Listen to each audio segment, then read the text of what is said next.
একটা ছোট বিষয়ও কখনো বড় ইঙ্গিত হয়ে দাঁড়ায়।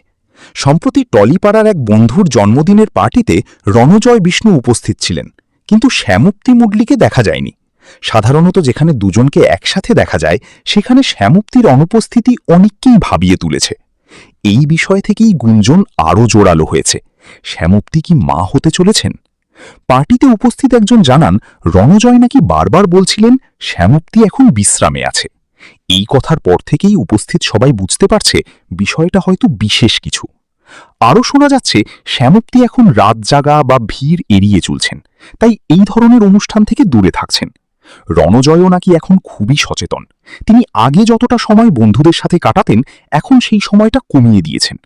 সব মিলিয়ে এই ঘটনা আবারও ইঙ্গিত দিচ্ছে রণজয় শ্যামপ্তির জীবনে হয়তো আসতে চলেছে নতুন সুখবর।